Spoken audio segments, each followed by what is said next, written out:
My name's Tom Huffman. This video today is to explain some of the basics of Iaido. There's, you can see the demonstrations of people performing the art, but there's some basics that don't get explained in detail very often. So that's the purpose of this video, is to explain these basics in detail. The sword has a knob on the side that the lanyard is attached to. That's called the kata. By means of this, it's within one hand width of the end of the saya. The scabbard is called the saya. And so the kata is within one hand width of the end of the saya. So by means of that, you can feel that and understand the relationship of the curve of the saya by where it is on your hand. And so the kata is normally to the outside, which you'll feel with the edge of your palm. And by means of that, then you know the curve is up. The thumb over the edge of the tsuba. I think you can see that there. So when you can push that forward or pull it back. So see that? So that's how you control it. If you see a swordsman that does this, see, he's not in control of that blade. So what's holding it in? There's no clips or anything. It's just there's a bushing on here that is wedge shaped, and the wedge pushes into the wood at the end of the saya, and then grips it, and that's what holds it in, keeps it from falling out. You control that with half your thumb. So just about where the bottom of your thumbnail is, that's what you're putting over the edge of the tsuba.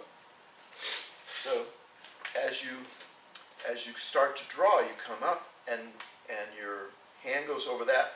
Then your other hand, your right hand, is coming up, and most styles, it's coming up with the fingers down, and you're rolling around the thumb knuckle, the thumb knuckle at this point, and you're rolling around that. And when you're going to do a horizontal draw, this is rolling out, and the sword is going to horizontal. The katana is going to horizontal.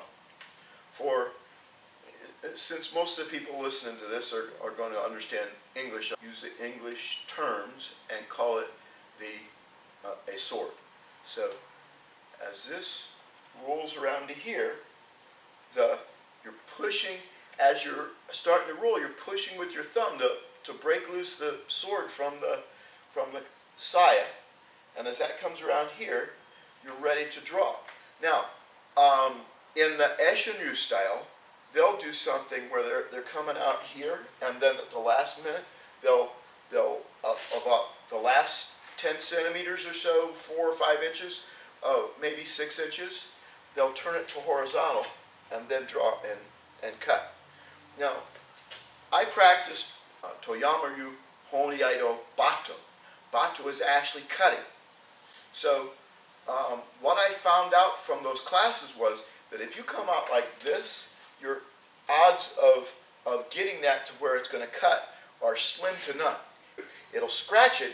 The real way to draw is to roll out 10 to 15 degrees to the left and half draw out here, and then as you're drawing the rest of it, you pull back on the saya and clear, and then you squeeze with your pinky and come across like that. So the idea when you're actually cutting is to get the tip out there so it will cut through the wada, the target, on an angle like that. So you come back and you push down on the end of the saya, and you're I don't know if you can see that well. You want to have your hand over the end of the saya. Okay, so if you're back here and you're riding on this, you can't feel it. And the other thing is that it's flat, so you're not controlling it well. When you put your hand over the end of the saya, you want the web of your hand to be over that, so you can feel with the web, and then your thumb rolls around that side and the right side, and your pointer finger is rolling around the left side, and it makes a kind of a groove there. I think that you can see that. Okay, so the mune, the back of the blade, lays in that groove, and you can feel on both your finger and the web of your hand as you draw across that. And then as the point drops off, then you line the sword up, the saya and the sword up, and then you can come back in to the saya. So in the case of a horizontal cut, most of the time you'll come across, and this will be horizontal, and you're going about 4 inches from the tsuba. And the Japanese would say 10 centimeters. And 10 centimeters and 4 inches are almost the same. It's within a millimeter of each other. So when you're drawing, when you do your draw, coming out, this is here, half draw, and then pull back and clear and come across. So when you're cutting like this, you feel like your shoulders are spread, and it's like you're stretching your breastbone like that as you come across. And then as you come out here, something similar happens. You want to draw this back along tight, so that as you come up and out, and your arm becomes parallel with the floor, and it's like straight out from your shoulder, and then once you feel the tip of the blade drop off the web, and you still got it on your pointer finger, then you push in with your left hand and let your right hand go straight ahead, and then you can come straight down that line, and you're rolling up slowly, rolling up slowly, rolling up slowly, vertical the last 4 inches, and then you slide out to the end of the tsuka, the handle. And it depends on the style. If you're Isshin-ryu, or a derivative of that, then it's in the center. The Toyama-ryū works in the center. If you're doing Aiki-toho, the Nisho style, then he would do a forward carry.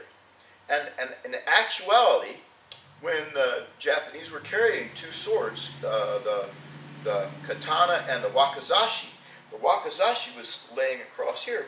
So the main sword, the katana, would actually be more straight ahead. Isshin-ryu and the Toyama-ryū, they're normally just the one katana, and so they're carrying that more in the center.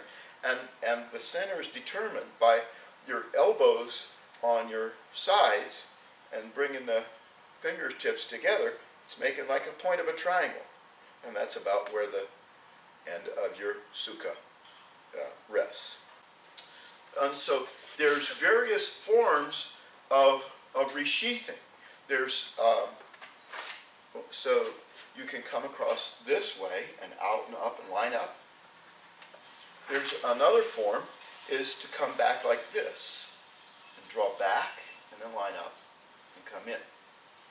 If you see somebody that's putting their hand way across this, there's a good, if they are doing bato, when they go to resheath, there's a good chance that the blade is going to catch the web, and you'll get cut. So you don't want to have that over there that far. There's another form of re-sheathing that is a spinning chiburi. So this is, you loosen up your left hand, but not open. It's just loose, making a loop. And then you pull off, and it spins the blade.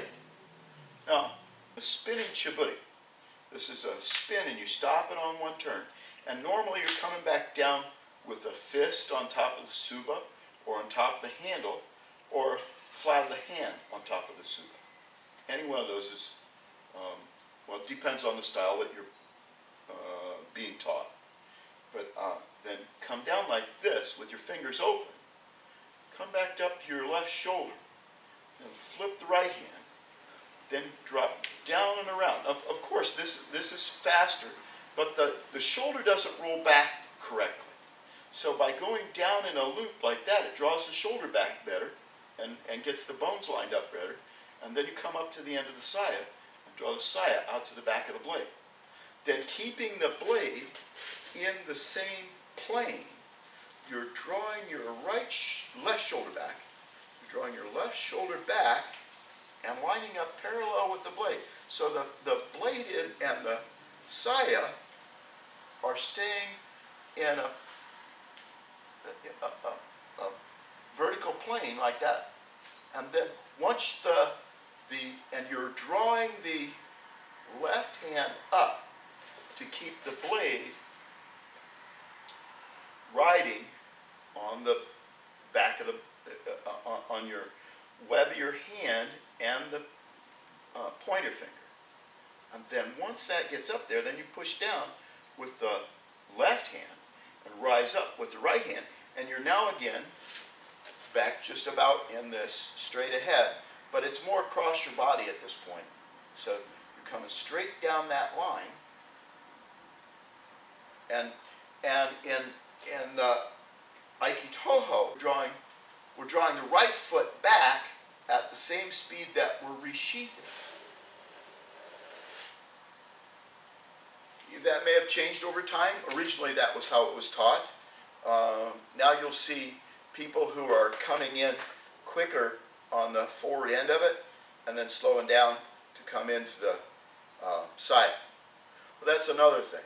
If you see a sword demonstration and the person who's demonstrating slams that into the end of the saya, it's not going to be very long until that'll be all wobbled out, and that blade won't stay in there anymore. It'll just be loose and floppy. And that's dangerous because the blade, just as soon as you get it below horizontal, it can start to slide on its own. And if you're working with a live blade, chances are you're going to get cut. So, they teach to come in that last 10 centimeters, 4 inches, is slow, so you can control that going in, the bushing going into the end of the saya, and not tear up your saya. So, that's quite a bit of explanation. So, thank you very much.